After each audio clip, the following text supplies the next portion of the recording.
Hey everyone, welcome back, or welcome if you're new to my channel. This is Maggie May Crochets and I'm Maggie. This is a series for the absolute beginner crocheter, and this video is video number 5. In the last few videos we learned how to create a single crochet, a half double crochet, and today's lesson is the double crochet. The double crochet is very similar to a half double crochet. There's just one extra step added. The difference is that the double crochet is about a stitch taller than a half double crochet, and a double crochet is twice as tall as a single crochet. I'll also show you how to weave in the ends of your yarn when you're finished with your project. To begin our swatch, we'll chain 18. You want to make your chain relatively loosely.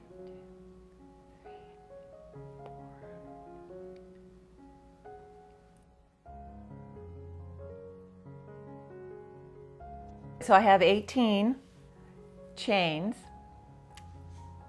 and to begin your double crochet, you'll go into the 4th chain from your hook. This would be chain 1, 2, 3, 4. Yarn over, go into the 4th chain from your hook, yarn over, bring it around. Now you have 3 loops on your hook. Yarn over, bring your yarn through 2, yarn over, bring your yarn through 2. And that's your first double crochet. We'll go into the next loop, yarning over. You have 3 loops on your hook. Yarn over, bring through 2, yarn over, bring through 2. You'll notice that we went into the 4th loop from the chain. This 3 chains here gives you the height that's needed for each of your rows, and we're going to count this turning chain as your first double crochet. So actually right now we've got 1, 2, 3 double crochets. So I'm going to start my next one by yarning over, going into the next chain, yarn over, bring my yarn through. I have 3 loops on my hook, bringing my hook through 2, and then the final 2. Okay, yarn over into the next chain, bring it through,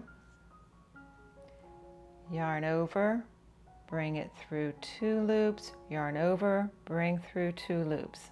Okay, yarn over into the next chain, bring it through. You have 3 loops on your hook. Yarn over, bring through the first 2 loops, 2 loops on your hook. Yarn over, bring through the last 2. Remember, if you're having a hard time determining where your next stitch will go, you can pull up on your hook and you'll see this large hole here, larger hole. That's the stitch you just created, so you'll need to follow this yarn into the next. This would be your next chain right here. Yarning over into the next chain, bringing the yarn through, yarn over, pull through 2 loops, yarn over, pull through the last 2 loops. Okay, this will be my last chain in this row. So I'll put my last double crochet into that chain. Now, just to confirm, we're going to count to make sure that I've got all of the double crochets that I need. I should have 16. Remember, we're counting the first row, the turning chain, as 1. 1, 2, 3, 4, 5, 6, 7, 8, 9, 10, 11, 12, 13, 14, 15, and 16. When you reach the end, you'll do 3 chains as a turning chain because we want to have the same height across, and doing 3 chains will give us the height of a double crochet. 1, 2, 3, and you'll turn your work, remembering which direction you turn each time. I like to turn my work away from me. Now this turning chain is going to count as a double crochet. This is the loop that it would be coming out of, the V that it would come out of, the first space. So we're going to actually skip this particular space and go into the second chain, or the second V.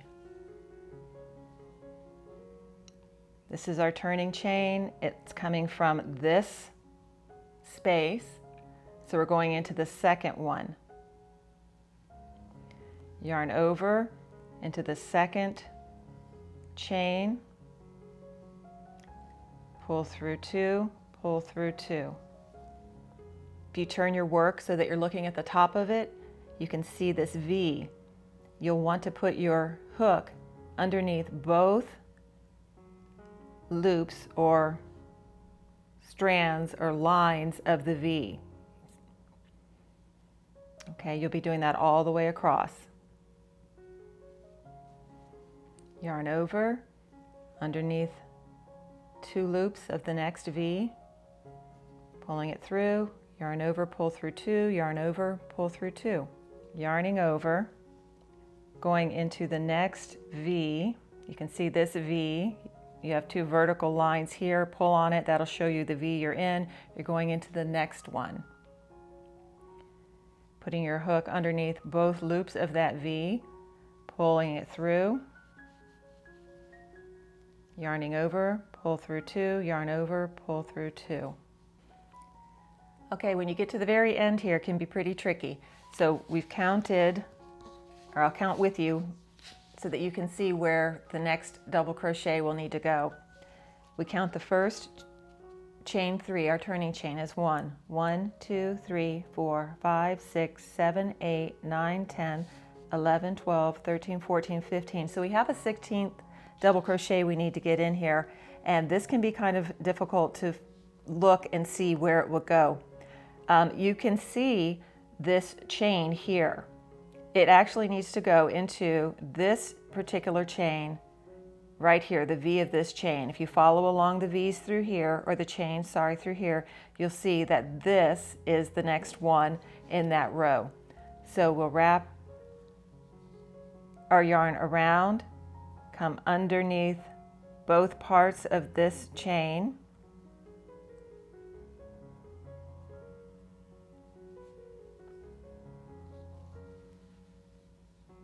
one, two. Okay, so now that's the 16. Now we'll chain three, 1, 2, 3, turn our work away, and we need to work our way across this way now, remembering that the first space here is where we would put a double crochet, but we're counting this as our double crochet, so we're not going to double crochet into this space, we're going into the next chain.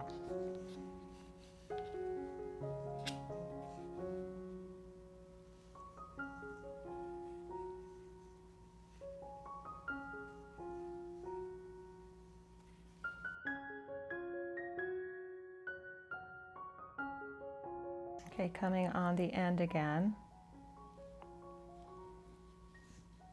And just so that we are sure that we have enough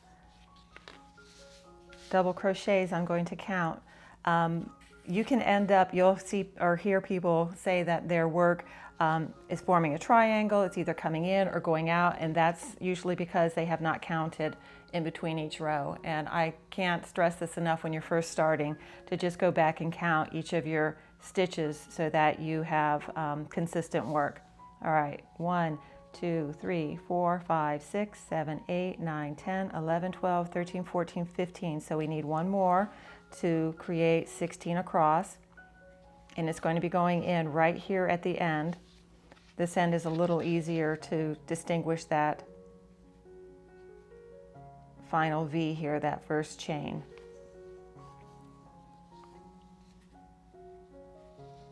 You want to make sure you're under both parts of that V.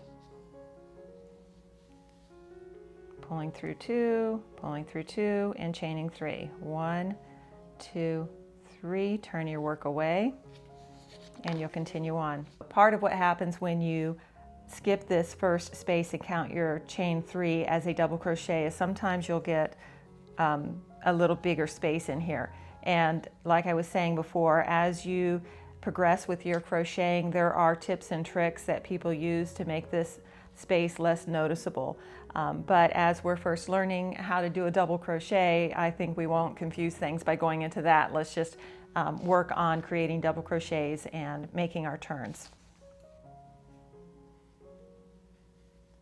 We are skipping this first space that our double crochet would go into, but we're going to consider this chain 3 as our first double crochet. So we go into the next V.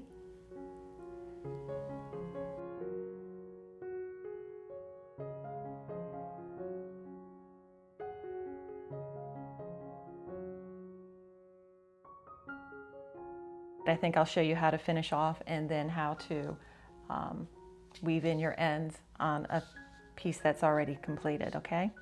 So I'm just going to finish off by pulling my yarn through. And you want to create a pretty good loop and have about 6 inches or so of a tail just to help weave in your ends so that you have enough yarn to work with. So you can take your hook out, pull your yarn through the end there, and then pull tight, and that will kind of make a little knot for you on your end. So next I'm going to talk about how to weave in your ends. To do this, you're going to need a needle, a yarn needle or a darning needle, something that's got a really big eye so that you can thread yarn through it. I have 2 different types here. I have this plastic one and a metal one. I kind of prefer the plastic one because it's a little more flexible, but this eye I think might be easier to thread with the yarn for this. Yeah, I was trying to get it through here earlier and it was not too easy. So depending on the width of your yarn, this works well here. Okay, so when you do finish crocheting and you've finished off your end, you want to leave a long enough tail so that you can weave this in. Now you've got 2 sides to your work. This is the right side and this is the back of the work. So if you want to make your weaving in less noticeable, you're going to want to try to weave it in through the back side of your work. So turn your work over, and all you're going to do is just take your needle and kind of feed it through your work in a little bit of a zigzag pattern, and then come back so that if, over time the end doesn't work its way out and you don't have any strings hanging out of your work. So I'll just take it and kind of sew it through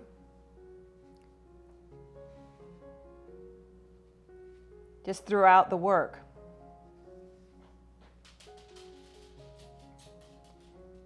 Now you want to make sure that your work won't be seen, or the extra yarn isn't seen through the other side. So one way you can check is to make sure that when you put the needle through, you can't see the needle on the other side, and then you won't see the yarn going through.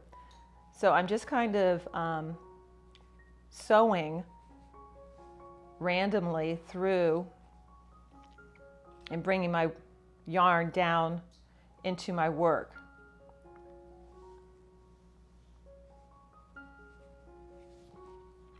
And then I'm going to come across a little bit.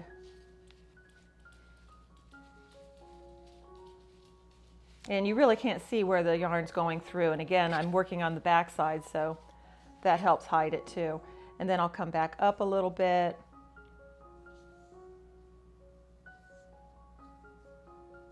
And you see I've kind of made a loop all the way around. So the chances that this is going to come out or be seen or unravel in any way is pretty slim. I'm going to bring my yarn up and over here, and then I'm going to come back one more time. I mean, you just can't do too much of this, I don't think, as long as it's not bulking up anywhere. My dog is chewing her food down there below us if you hear crunching. All right, so scissors, there they are. And there you have it. So this was the back side, and you really can't see where I put any of that work. And here's the front. So today's lesson, we learned how to do a double crochet, and I think the next video I put out, I'm going to show you how to use that double crochet to make a scrunchie. I made one earlier, and this is just a double crochet around a hair tie. So I think that'll be the next video, and I apologize for there being such a long span of time between this video and the last. I have 2 other YouTube channels. One is on household repairs, and the other one is a cooking channel. If you're interested in baking bread or plant-based cooking, you might want to check it out. It's called Maggie's Musings. I'll leave a link below. I'm kind of excited about that particular channel. I'm almost at 1,000 subscribers, which is a big deal, I guess, in YouTube land. So I'm kind of excited about that. I think 30 subscribers away now today. But anyway, this particular channel, I don't know if you know this backstory on this, I decided to put together because I teach, and some of my students wanted to learn how to crochet, so I said we would get together and have a little crochet club, and they asked if I could make videos so they could practice at home. So that's what started all this, but I'm just loving it, and I hope you're finding it helpful. If you are, please give the video a like and consider subscribing, and check out some of my other channels. Thanks for watching, and we'll see you next time.